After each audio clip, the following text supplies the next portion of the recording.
Well, for more, we can speak now to our chief foreign editor, Rob Parsons, who's on the ground for us in Ukraine this hour.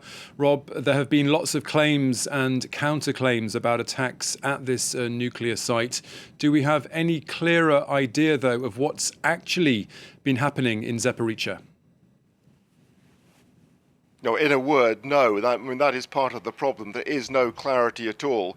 And that is why the IAEA is insisting that it should be allowed to go to Zaporizhzhia to conduct what it insists are absolutely critical inspections of the site. And it points out that it has been ready with a team which Rafael Grossi, the head of the IAEA, says he's prepared to lead himself since June.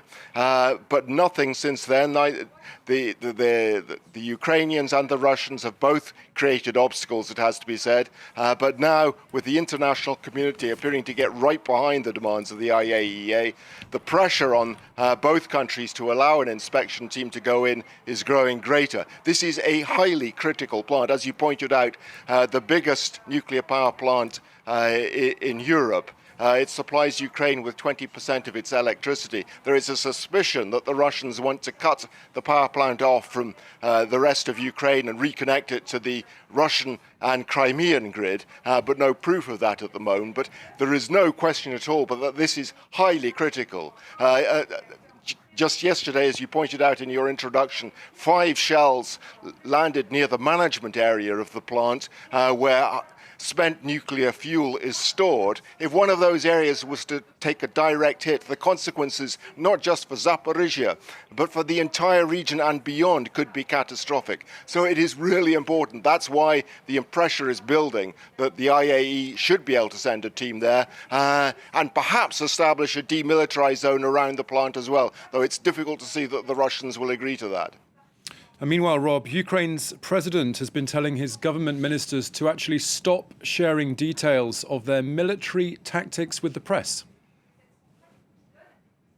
Yeah, I mean, accusing them of stop pandering to their vanity and start thinking about the security of the country. There are a number of officials have been talking to the media. And I think what this is referring to, most likely, is the last few days following the attack on a Russian military airfield in Crimea at Novofyodorovka, in which 9 military aircraft, and maybe even more than that, were destroyed in an attack. It's not clear where the attack came from, what weapons were used, but a number of Ukrainian officials have been speculating quite openly about it and suggesting that it was indeed a direct attack by the Ukrainians at a time when the Ukrainian government has been trying to maintain a policy of deliberate ambiguity about what happened in that attack on the military airfield. That's what the Ukrainians prefer to do at the moment, as they try to keep the Russians guessing about what their military intentions are in the coming weeks, with the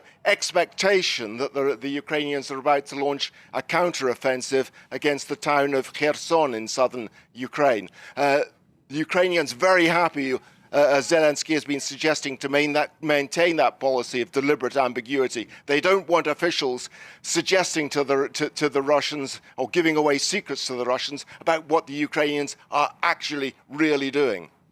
Rob Parsons, our chief foreign editor, thank you very much.